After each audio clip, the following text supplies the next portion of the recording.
Com mais informações sobre as eleições, o presidente Jair Bolsonaro informou que a equipe dele, jurídica, vai recorrer contra a decisão do presidente do Tribunal Superior Eleitoral, Alexandre de Moraes, que rejeitou denúncias sobre a não veiculação de inserções em rádio do Norte e do Nordeste. O ministro também determinou a abertura de uma investigação para apurar se a chapa presidencial à reeleição cometeu ou não crime eleitoral. Para falar sobre esse segundo turno das eleições, também essa repercussão em relação às denúncias das inserções em rádios, a gente recebe agora o líder do governo no Senado, senador Carlos Portinho, do PL do Rio de Janeiro. Tudo bem, senador? Bem-vindo aqui à programação da Jovem Pan.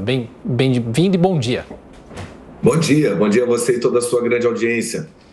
Senador, essa discussão deve ser feita de que maneira? A equipe jurídica vai recorrer e há tempo hábil até o domingo? De que forma é possível discutir esse assunto para saber se houve ou não houve erro, de quem que foi o erro ou não? Olha, preciso ter muita, por parte, imagino, do TSE, um pouco mais de inteligência emocional, né? A gente está na última semana próxima aqui à eleição. A denúncia é grave, ela tem provas, fatos consistentes, né? Que justificam a apuração, né? Eu acho que a gente deve pensar que a coisa que a gente mais deve prezar é o voto no processo democrático. E qualquer interferência no voto, e vamos ser sinceros, a ausência de inserções ou desequilíbrio nas inserções, ele é capaz de influenciar o voto do eleitor, sim, né? Tanto que partidos que têm mais ou menos tempo de TV fazem mais ou menos deputados, parlamentares, enfim, seus representantes. A partir do momento que há uma denúncia, essa denúncia deve ser investigada. Acho que por muito menos, em outras oportunidades, o TSE mandou investigar, né? Questão de assédio eleitoral, e que é dos dois lados. Eu tenho visto aqui no Rio prefeituras que apoiam o adversário também coagindo os seus servidores, né? Ele já fez isso no caso dos empresários do dito crime de opinião, né? Então, assim, a partir do momento que uma denúncia grave com elementos, porque antes o próprio ministro falou, não tem elementos, quero ver, me manda as provas em 24 horas. A partir do momento que chega, deve ser instaurado o inquérito, deve ser instaurada a investigação. Esses gestos que o TSE está fazendo, eles não contribuem para a segurança do processo eleitoral. Pode até não ser verdadeiro, ou seja, no final não ser verdadeiro. No final, falar, não foi enviado o mapa, a culpa não é do partido A ou B ou do TSE, mas que tem que ser investigado, isso tem que ser investigado, né? Acho que os gestos do TSE não estão contribuindo justamente para o clima de pacificação e de segurança jurídica no processo eleitoral. Senador, a pergunta de Diogo Schelp. Senador, bom dia. Quais devem ser as consequências caso se verifique que as denúncias foram vazias, falsas ou até mesmo motivadas com uma intenção de, enfim, tumultuar o processo na última semana das eleições ou desviar a atenção para outros fatos negativos envolvendo a campanha do presidente Jair Bolsonaro? Olha, a partir do momento que há elementos que justifiquem a apuração, né, falso não me parece, a não ser que houve fraude na documentação encaminhada, o que também não me parece, até pela gravidade, né? São pessoas sérias envolvidas, o ministro Fábio Faria, uma pessoa da mais alta seriedade e competência, inclusive, né? É o governo, né? São ministros do governo, né, que participam da campanha do presidente, né, no caso, denunciando. Então, assim, deve ocorrer a investigação. Fraude nas provas que foram enviadas seria algo muito sério, seria tratado como uma fraude, né, com uma denúncia descabida, e certamente haveria aí consequências para quem fez. Mas eu acho que pela gravidade e pelas pessoas envolvidas naturalmente nisso, empresas inclusive com expertise, o máximo que pode acontecer é algum erro de procedimento interno do partido ou do próprio TSE, e o que não justificaria, na verdade, aquele que faz a denúncia ser o investigado, né? Soa até estranho. Agora são 7h51. A gente segue a nossa entrevista com o senador Carlos Portinho com a sua pergunta, Ricardo Salles. Portinho, bom dia. Bom dia. Está clara a diferença de rigor no recebimento de documentação e no processamento daquelas questões que são encaminhadas ao órgão de controle, ao TSE, enfim, pela campanha do presidente Bolsonaro e, por outro lado, em contraste com uma absoluta admissibilidade de toda e qualquer denúncia, por mais vaga, por mais inconsistente que possa parecer, daquelas que vêm contra a campanha do presidente Bolsonaro. Ou seja, há ali um problema grave, pelo menos aparentemente grave, de uma presunção de parcialidade, né, em relação a isso. Um lado, rigor absoluto, outro, tolerância absoluta.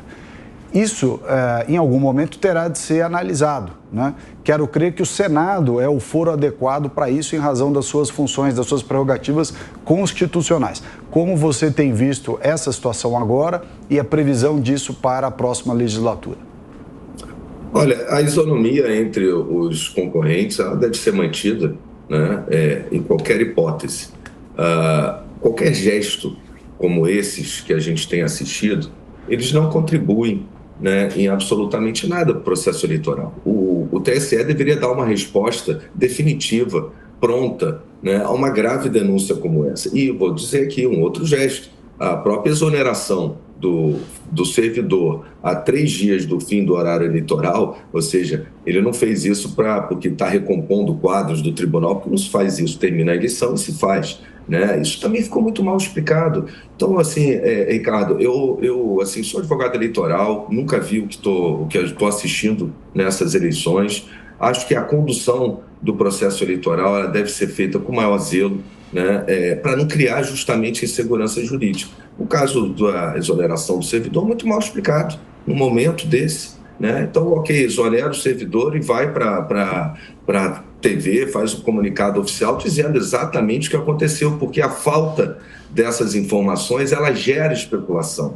E isso é muito ruim. A gente quer saber se houve ou não as inserções, né? Ou se a documentação que foi apresentada está errada por isso ou por aquilo, o que é grave a denúncia. O Senado, a gente está acompanhando, há um interesse de chamar o servidor para a gente entender melhor as razões da sua exoneração. O servidor de carreira, pelo que me parece, deve ter alguma razão muito forte, né? Primeiro era uma razão, agora já é assédio moral, eleitoral, enfim, o nome que queira dar.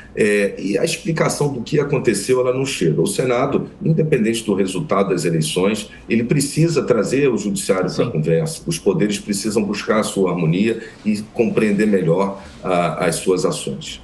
Estamos conversando com o senador Carlos Portinho, do PL do Rio de Janeiro, falando sobre essa discussão em relação ao Tribunal Superior Eleitoral, a inserção da propaganda obrigatória em rádios, principalmente do Nordeste. 7h54, senador Carlos Portinho, do PL do Rio de Janeiro, aqui no Jornal da Manhã. Pergunta agora de Roberto Mota.